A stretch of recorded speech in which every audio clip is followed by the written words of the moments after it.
Diakui atau tidak, tuntutan akan keterbukaan pengelolaan anggaran publik adalah salah satu buah dari gerakan reformasi pada tahun 1998.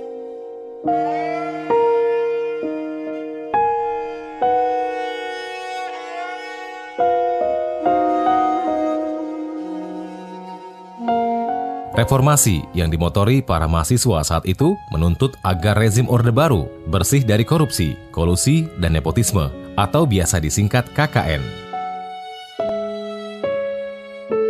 Sejarah mencatat bahwa rezim Orde Baru akhirnya tumbang karena digerogoti KKN dan membuat pemerintah kehilangan kepercayaan masyarakat.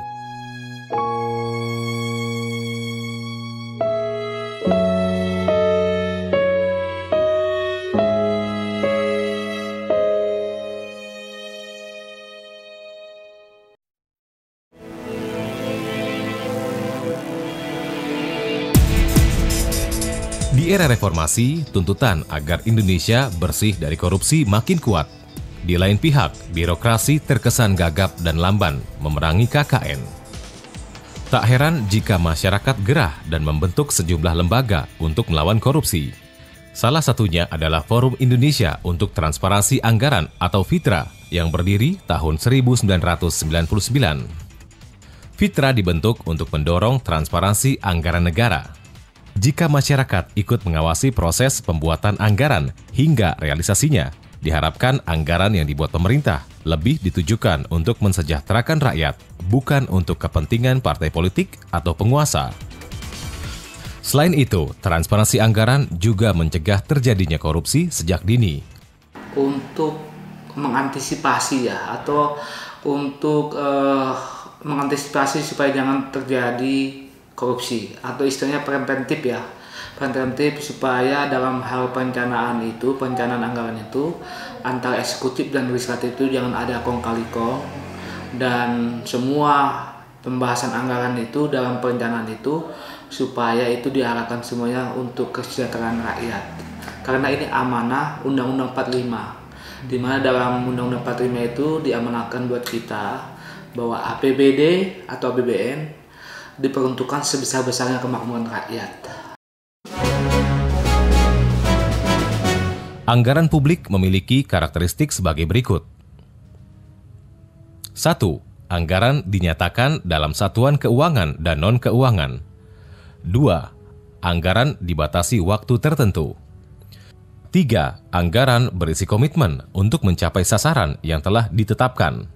4. Usulan anggaran dikaji dan disetujui oleh legislatif atau DPR. 5. Selesai disusun, anggaran hanya dapat diubah dalam kondisi tertentu. Sedangkan tujuan penyusunan anggaran sektor publik adalah untuk membantu pemerintah mencapai tujuan fiskal dan meningkatkan koordinasi internal pemerintah. Selain itu, penyusunan anggaran juga untuk memenuhi prioritas belanja serta meningkatkan efisiensi pengadaan barang dan jasa. Seharusnya kalau mau tanya mengenai anggaran, itu harus secara seris. Jangan ditanyakan anggaran sekarang saja. Lihatlah anggaran. Contoh mengenai Kementerian Pertanian. Itu tahun 2005. Antara anggaran Kementerian Pertanian ditambah anggaran subsidi pupuk, ditambah anggaran subsidi benih, itu 5,3 triliun. Tahun 2011 itu melonjak jadi 36,6 triliun. Ada kenaikan sebanyak 600% anggaran untuk pangan. Inputnya itu 600%. Sedangkan outputnya produksi pangan rata-ratanya naik 20%. Nah, contoh lainnya lagi adalah sangat tidak masuk akal pengadaan Al-Quran yang sekarang dipermasalahkan. Itu ketika tahun lalu mengadakan hanya untuk 200 sekian ribu Al-Quran, biayanya 4 miliar.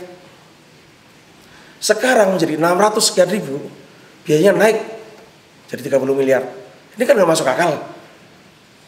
Nah, kalau Anda itu melihat anggaran itu secara seris, paling tidak itu 3 tahun lah. Itu akan banyak sekali manfaatnya. Meski sejak tahun 2004, sistem anggaran publik telah memangkas kekuasaan pemerintah pusat, dan Undang-Undang Nomor 33 Tahun 2004 menyebutkan bahwa 26% dari seluruh pendapatan dalam negeri harus diserahkan ke tingkat provinsi atau kabupaten. Toh kebijakan ini tak otomatis meningkatkan kesejahteraan warga lokal.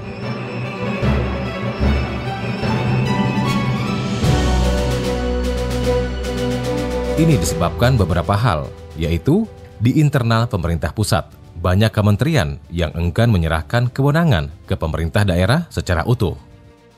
Persoalan lainnya, masih banyak penguasa daerah yang mengutamakan kepentingan pribadi atau partai politik daripada untuk menyejahterakan rakyatnya. Jalinan rumit antara kepentingan pribadi, partai politik dengan intervensi pejabat pusat terhadap kebijakan anggaran telah menyuburkan korupsi di tubuh sistem politik dan birokrasi. Untuk mencegah korupsi, maka publik perlu ikut mengawasi proses penyusunan anggaran, di mana pengawasan yang paling efektif bisa dilakukan lewat media massa.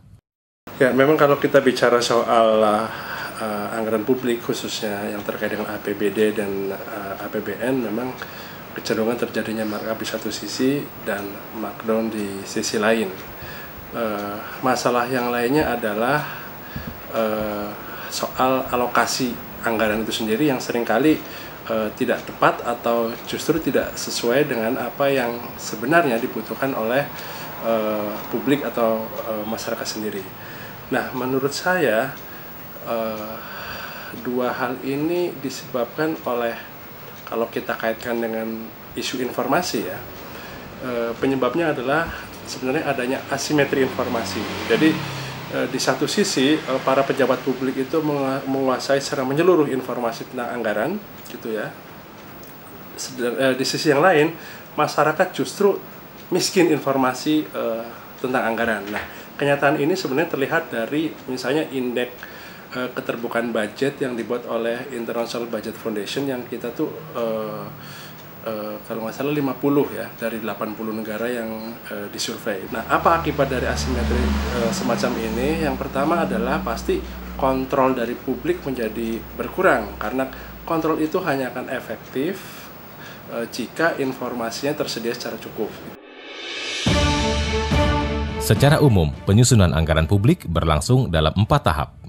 Pertama adalah tahap persiapan. Pada tahap ini, pemerintah menaksir pengeluaran berdasarkan prediksi pendapatan.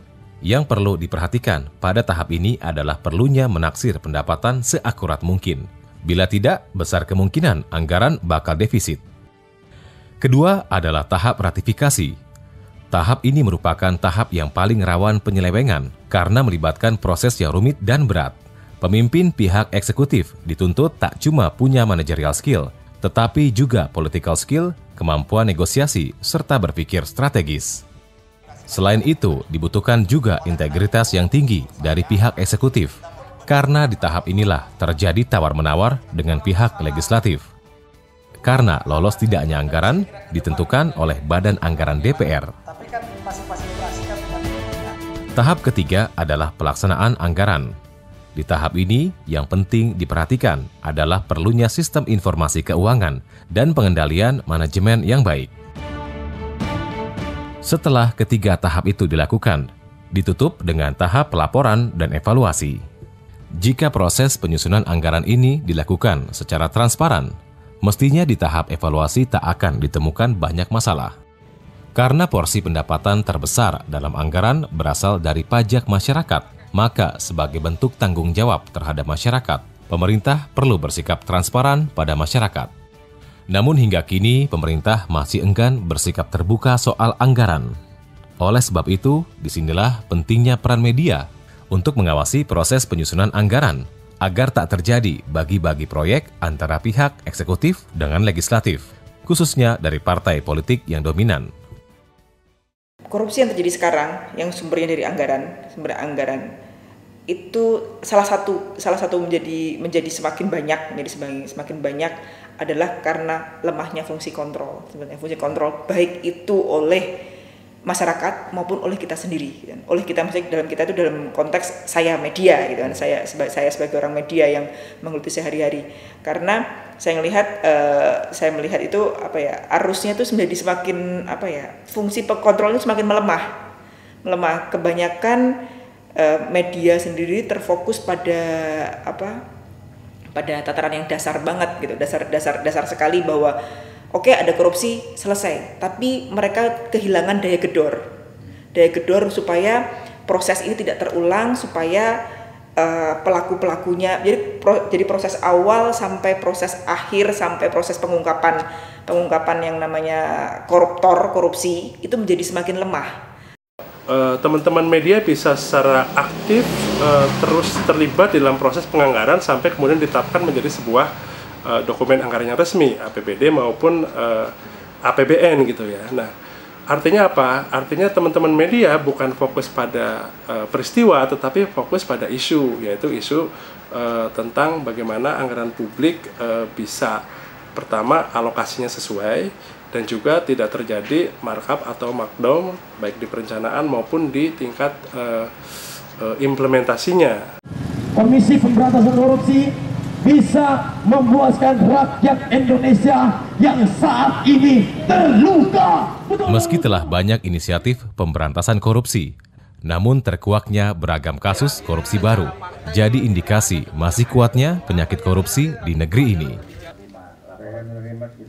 Ketika elemen-elemen civil society itu bisa dirajut menjadi sebuah kekuatan gerakan, kekuatan ideologis, dia akan menjadi center of excellence.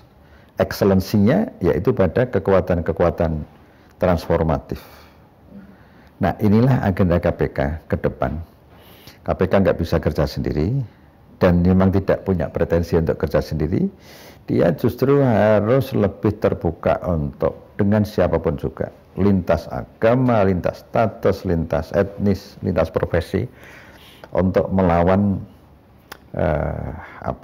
mesin korupsi yang sudah semakin menggila ini. Tak heran jika dalam survei mengenai korupsi yang digelar Transparency International tahun 2011, Indeks Persepsi Korupsi Indonesia cuma mendapat skor 3,0 dan menempati ranking 100 dari 183 negara yang disurvei. Di kawasan ASEAN, Indonesia dinilai lebih korup dari Thailand, Malaysia, Brunei, dan Singapura.